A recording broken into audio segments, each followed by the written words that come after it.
मुझे ये बताइएगा जो बेसिकली लफ्ज है लेयर, इसका मतलब क्या है? क्योंकि काफी स्टूडेंट्स आपको पता है पेपर पास भी कर लेते हैं, स्टडी भी कर लेते हैं, उसके बाद उन्होंने रट्टा जो लगाना होता है वो रट्टा भी लगा लेते हैं, लेकिन कहीं ना कहीं आपको पता है फैमिली में एक आधा ऐसा फर्द जरूर होता है जो कि अपना इल्म बहुत ज्यादा शो कर रहा होता है। अच्छा, लेयर का वैसे मतलब है फ्री टाइम, फुर्सत, यानी कि इंसान अपने बिल्कुल जिस उस काम में कोई काम और नहीं कर रहा होता, क्या करना चाहिए उसको, ठीक है ना। आराम से बंदा एक जगह पे जब काम पूरे दिन काम से आता है घर और आराम से बैठता है, अपने आप को रिलैक्स करता है, कोई टेंशन नहीं उसको होती, ठीक है ना, ये इसको लेयर कहा जाता है। जी अस्सलाम वालेकुम व्यूअर्स, उम्मीद है आप लोग खैरियत से होंगे। जैसा कि आपने हमारे नाम से पहचान लिया होगा, पॉडकास्ट बाय अब्दुल्ला तनवीर, तो अब्दुल्ला तनवीर आपके सामने बैठा हुआ है और आज हमारे साथ एक बहुत ही अहम, बहुत बड़ी कद में थोड़ी सी छोटी वैसे बहुत बड़ी शख्सियत मौजूद है, sir Faheem one and only, जो कि हमें गाइड करेंगे अबाउट एजुकेशन और जितने भी सोशल इश्यूज होंगे उनके अकॉर्डिंग इंशाल्लाह ताला जरूर हम इनसे जितना भी हो सकेगा मालूमात लेंगे, उनके इल्म के अकॉर्डिंग हम इस्तिफादा हासिल करेंगे। बेसिकली हमारे जो पॉडकास्ट का बेसिकली जो हमने सोचा था कि हम आप तक पहुंचाएं, उसका मकसद यही है कि हम जो हमारा पॉडकास्ट होगा इसमें विजडम के अकॉर्डिंग हम बात करेंगे, विजडम, स्टडी और सोशल इश्यूज आ जाएंगे।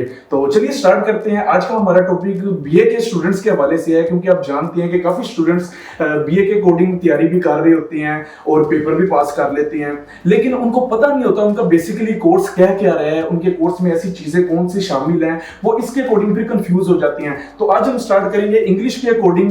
इंग्लिश के आपको पता है पहली पोइम है लेयर, जैसा कि फिर भी आपको भी पता है लेयर। हाँ जी, फ्री टाइम नहीं, वैसे भी तरह से लिखा इसके पोइम है लेयर, तो इसके अकॉर्डिंग आज हम बात करेंगे। तो सबसे पहले सर फहीम, मेरे बड़े भाई फहीम भाई, सर जी मुझे ये बताइएगा जो बेसिकली लफ्ज है लेयर, इसका मतलब क्या है? क्योंकि काफी स्टूडेंट्स आपको पता है पेपर पास भी कर लेते हैं, स्टडी भी कर लेते हैं, उसके बाद उन्होंने रट्टा जो लगाना होता है वो रट्टा भी लगा लेते हैं, लेकिन कहीं ना कहीं आपको पता है फैमिली में एक आधा ऐसा फर्द जरूर होता है जो कि अपना इल्म बहुत ज्यादा शो कर रहा होता है, बहुत ज्यादा जाहिर कर रहा होता है। फिर वो बच्चे से पूछता है कि बेटा बताओ लेयर का मतलब क्या, तो बच्चा वहां पे भी डाउन हो जाता है, वो ऐसे लगता है जिस तरह 8वीं भी उसने पास नहीं की। तो आप हमारे व्यूअर्स को बताइए, जरा उधर देख के जरा बताइए भैया लेयर का मतलब क्या है? अच्छा, लेयर का वैसे मतलब है फ्री टाइम, फुर्सत, यानी कि इंसान अपने बिल्कुल जिस उस काम में कोई काम और नहीं कर रहा होता, क्या करना चाहिए उसको, ठीक है ना। आराम से बंदा एक जगह पे जब काम पूरे दिन काम से आता है घर और आराम से बैठता है, अपने आप को रिलैक्स करता है, कोई टेंशन नहीं उसको होती, ठीक है ना, ये इसको लेयर कहा जाता है, ठीक है ना। इसका जो राइटर है बेसिकली आपको पता है वैसे तो काफी नज़म्स, काफी जो राइटर्स होते हैं लिखते हैं, लेकिन इस छोटी सी पोइम में ऐसी क्या खास बात है जो कि ये काफी ज्यादा मकबूलियत इसने हासिल की? सही कह रहा हूं ना मैं, इसने मकबूलियत हासिल की और इवन के बीए के कोर्स में शामिल कर दी गई। ऐसा है कि ये जिस टाइम में लिखी गई, जिस टाइम पीरियड में लिखी गई थी, वो टाइम पीरियड ऐसा था जिसमें लोग वैसे ही नफ्सा नफ्सी के आलम में रहे थे। अच्छा। लोगों की दौड़ भाग यही थी कि हमने ना बस ज़्यादा से ज़्यादा पैसा कमाना। ये अब की बात नहीं, ये पहले भी होता था कि लोग क्या करते थे कि मतलब उन्होंने एक एम्बिशन सेट किया होता था और उसके पीछे अंधाधुंध भागते थे। अच्छा, ये कोई गलत बात नहीं है कि आप अपने एम्बिशंस को अचीव करते हैं, लेकिन आप उस दौरान अपने आप को भूल जाते हैं, अपनी सेहत का ख्याल नहीं रखते, अपनी मेंटल हेल्थ का ख्याल नहीं रखते, अपनी स्पिरिचुअल हेल्थ का ख्याल नहीं रखते। इसके ऊपर ये पोएट बेसिकली ये बड़े सेंसिटिव लोग होते हैं। उसने इस चीज़ को फील किया कि नहीं, लोग आउट ऑफ प्लेस जा रहे हैं, लोग अब ज़रूरत से ज़्यादा मतलब आउट हो गए हैं, ठीक है ना। उनको समझ नहीं आ रही कि बस वो कह रहे हैं कि हमने जो अचीव करना है, जो हमारा माइंडसेट है, जो हमारा गोल है, हमने उसको अचीव करना है, हमने कुछ भी करना है, उसको हासिल करना है, ठीक है ना। सही। अच्छा सर मुझे ये बताइएगा फहीम भाई, क्योंकि आपने देखा होगा कि लेयर में पोइट ने बहुत ज्यादा टोन किया है उन लोगों को, उन अवामुल नास को उन्होंने टोन किया है जो कि बहुत ज्यादा आपको पता है, क्योंकि आपको पता है ये करंट इरा भी जा रहा है, यहाँ पे भी हर बंदा नफसा नफसी के आलम में है, उसके बाद पैसे की भाग दौड़ के पीछे बहुत ज्यादा लगा हुआ है। तो पोइट ने काफी ज्यादा टोन किया है और उन लोगों को बताया है कि वो लोग जो मॉडर्न लोग जिनको कहा गया है बेसिकली, जो कि पैसे के पीछे भाग रहे हैं, उनके पास जरा भी टाइम नहीं है कि वो थोड़ा सा आराम भी कर सके, अपने अकॉर्डिंग कुछ जान भी सकें।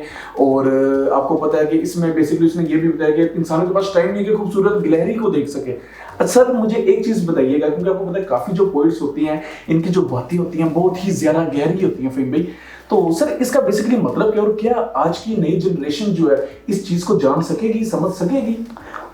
ये डिपेंड करता है कि आप उसको कितना फील करते हैं। जिस तरह कि मैंने कहा पोएट बहुत सेंसिटिव लोग होते हैं, इन लोगों को इन लोगों ने सिर्फ ना आपको बताना होता है अपनी थॉट्स क्या हैं। ये कहते हैं कि जी अकॉर्डिंग टू मी ये चीज़ इस तरह होनी चाहिए। बाज़ लोग उनके मतलब जो बातें सुनते हैं उनको फील होता है कि ये कमी उनमें मौजूद है, वो क्या करते हैं कि ठीक है वो अपने आप को उस हिसाब से चेंज करने की कोशिश करते हैं। बाज़ कहते हैं नहीं कोई बात नहीं है। ऐसे भी आपको लोग मिलते हैं जो स्पेसिफिक शायर की जब शायरी सुनते हैं वो कहते हैं यार मुझे ये शायरी बहुत पसंद आई, ये मुझ पे असर कर गई है, ठीक है। फिर ऐसे भी लोग होते हैं जब आप उनका कोई शेर पढ़ो तो वो सर को जाके कहते हैं कि ये है क्या। हाँ, क्योंकि ऐसे आपको पता है जो इस तरह के लोग होते हैं, जैसा कि मुझे भी में आप ऐड कर सकते हैं कि पंखा चलता है तो हवा आती है, पंखा बंद हो जाता है तो हवा नहीं आती। कितना बड़ा शेर कह गया मैं, उधर एक बार देखता हूं। आइंदा शेर नहीं बोलना। अच्छा सर मुझे ये बताइएगा फ़हीम भाई, जैसे कि पॉइंट ने इसमें कहा कि लोगों के पास टाइम नहीं है खूबसूरत गिलहरी को देख सके, सही हो गया, उसके बाद कि सायेदार दरख्त के नीचे खड़ा हो सके। अब आज की जो हमारी करंट जनरेशन है वो तो दरख्त को भी नहीं देखती, तो दरख्त के साए में कैसे खड़ी होगी। तो यही तो बात उसने कही है कि लोग अपनी अचीवमेंट्स के पीछे इतने पागल हो गए हैं कि उन्होंने जो चीज़ें जो मैटर करती थी, जो कि उनकी अपनी हेल्थ है, उनकी मेंटल हेल्थ है, उनकी फिजिकल हेल्थ है, उनकी स्पिरिचुअल हेल्थ है, उसको निगलेक्ट कर दिया, ठीक है ना। उस पर वो ज़रा भी तवज्जो नहीं दे रहे, ठीक है। और उससे होता है क्या है, उसका नुकसान क्या है। एक रीज़न है कि डिप्रेशन के केसेस बढ़ रहे हैं, और उसकी सबसे बड़ी रीज़न ये है कि लोग अपने आप को निगलेक्ट कर रहे हैं, ठीक है ना। मैंने तो पहले भी जैसा कहा कि इट्स ओके कि अगर आप अपनी अचीवमेंट्स जो आपने गोल सेट किए हैं आप उसको अचीव करना चाहते हैं, लेकिन आप उस दौरान अगर मिसाल है कि आप आप कहते हैं कि जी कि मैं मिलियनेयर बन जाऊँ, से आप 30 इयर्स की एज में भी स्टार्ट, पता नहीं वैसे लोगों ने नाम निकाला हुआ है, ठीक है, यानी करोड़पति बन जाए तो हाँ सर आप समझ आ रही है ना। हाँ ये चीज़ ठीक है ना।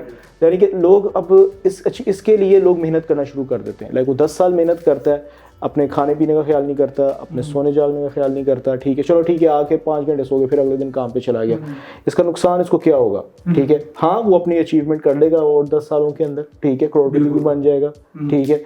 और अगर मतलब बाय एनी चांस हो सकता है, बेसिकली जो लेयर है इसका लुबे लुभाव क्या है, इसकी समरी क्या है, क्योंकि आपको पता है काफी स्टूडेंट्स इसको रट्टा भी लगाते हैं, पेपर भी पास कर लेते हैं, लेकिन उनको ये नहीं पता होता कि लेयर में बेसिकली पोएट डिस्क्राइब क्या करना चाह रहा है। सिंपल काइंडली आप उधर देख के बताइएगा। सिंपल आसान वर्ड्स में कहा जाए तो लेजर में ये कहा जा रहा है कि लोग जो हैं वो अपनी वेल बीइंग का ख्याल रखें, ठीक है। आप अपनी फिजिकल बीइंग, अपनी मेंटल, अपनी स्पिरिचुअल बीइंग का ख्याल रखें। इसमें जो पोएट है W.H. डेविस, उससे टॉन्ट किया था लोगों को, मॉडर्न मैन को, कि आप अचीव हर चीज़ करने की कोशिश करते हो, ठीक है। ये अचीव का बार वर्ड वो भी यूज़ कर रहा है बार बार कि आप अपनी जो आपके गोल्स हैं उसको अचीव करने के लिए हर कोशिश करते हो, लेकिन जो चीज़ सबसे ज़्यादा मैटर करती है वो कि इंसान की वेल बीइंग है, उसको आप निगलेक्ट कर रहे हो, ठीक है। जो छोटी छोटी चीज़ें, बाज़ ऐसी कंट्रीज़ हैं उधर बर्ड वॉचिंग का ख्याल किया जाता है, वो कहते हैं जी बर्ड वॉचिंग करें। उसमें अच्छा बर्ड वॉचिंग क्या होती है, आपने कुछ नहीं करा, सिर्फ खड़े होके किसी जगह पे या बैठ के या छुप के दूरबीन के साथ आपने परिंदों को देखना है। सर दूरबीन की क्या जरूरत है, हमारे पाकिस्तान में तो ऐसे है कि हर घर की छत पे कोई ना कोई जंगली कबूतर है, बिल्कुल तारे जो है इसलिए। हाँ तो हमें तो दूरबीन की जरूरत नहीं पड़ती। नहीं वो एक चीज देख, वही तो बात है ना, एक चीज देख के तो बंदा वैसे ही तंग आ जाता है ना। हाँ ये बात तो। हाँ तो फिर वो तो फ्लेवर भी तो होना चाहिए ना। जी जी। अच्छा सर मुझे एक बात बताइएगा, शायर एक बड़ी ही खूबसूरत बात करता है कि शायर बड़ी खूबसूरत बात करता है पिंडी कि इंसान के पास इतना भी टाइम नहीं है कि एक लड़की की, खूबसूरत लड़की की मुस्कुराहट को देख सके। क्या कभी आपके साथ भी ऐसा हुआ कि? नहीं मेरे साथ ऐसा नहीं, मेरे साथ ऐसा नहीं, मेरे ऐसे लोगों के ऊपर लेयर बनी हुई है दरअसल, ठीक है ना। हमारे ऊपर कौन सी बनी रेप होता लोग एमए की। हाँ हो सकता है वो नहीं हो सकता। मुझे ये बताइएगा, हमारे खास तौर पे स्टूडेंट्स को बताइएगा फ़हीम भाई, बेसिकली जो लेयर है, जिस तरह आपने कहा कि इसका मतलब ही फुर्सत का है बेसिकली लेयर का, और इंसान के पास इतना टाइम नहीं है। इस चीज का, इस पूरी नज़म का जो इसकी समरी है, जो पॉइंट बयान करना चाह रहा है, क्या इसका कहीं ना कहीं हमारी हकीकी जिंदगी से भी ताल्लुक नहीं? अच्छा जितने भी पोइट्स, मैंने जिस तरह के पहले बताया कि जितने भी पोइट्स आपके कोर्स के अंदर हैं, डायरेक्टली या इनडायरेक्टली वो आपकी रियल लाइफ पे अफेक्ट करते हैं, आपके साथ रिलेट करते हैं। अच्छा ये आपकी, वैसे तो ये आपकी क्रिएटिविटी लेवल है कि आप उसको किस तरह देखते हैं। लाइक लेजर है, आप अपनी आम बच्चे की, आम स्कूल जाने वाले बच्चे की एवरीडे लाइफ देख लें जी। वो सुबह 7 बजे उठता है, स्कूल के लिए तैयार होता है, 2 बजे तक स्कूल में रहता है, घर आता है, थोड़ी देर खाना खाता है, फिर ट्यूशन चले जाता है। वहाँ से वो आता है, मिसाल है कि जी अगर 4 बजे ट्यूशन जाता है, 4 से लेकर 8 वो ट्यूशन की तरफ रहता है, वहाँ से वापस आता है, वो मिसाल 8 बजे घर आया, 9 बजे फिर खाना खाया, फिर सो गया, एंड फिर अगले दिन वही चीज रिपीट होती है।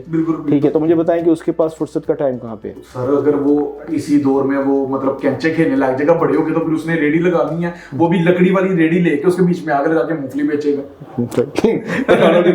पठानों की तरह सर ऐसे नहीं होगा। आप पठान तो नहीं है ना? नहीं आपने बड़े प्राइड से ये चीज कही है, इसलिए मैं आपको कह रहा अपनी हूँ। शक्ल से लगता हूँ पठान क्या? कि ऐसे भी पठान होते हैं? नहीं, वो लाहौरी पठान इस तरह के होते हैं, इसलिए मैं कह Thank you very much. रहा हूँ। You have to be proud to be a Lahori, okay? ये मुझे पर्सनल मिलना जरा जो ठीक हो गया। नहीं, अब नहीं मिलना मुझे, इसमें डर लग रहा है। आखिरी क्वेश्चन है ताकि हमारे व्यूअर्स भी देख लें। बेसिकली आई थिंक हमारे व्यूअर्स को पता चल गया होगा कि लेयर में है क्या और कहना क्या चाह रहा है, क्योंकि आपको पता है बहुत ज्यादा रटा लगाते हैं, पेपर लिखते हैं, पास कर लेते हैं, फिर किसी को बयान नहीं कर पाते कि लेयर में है क्या।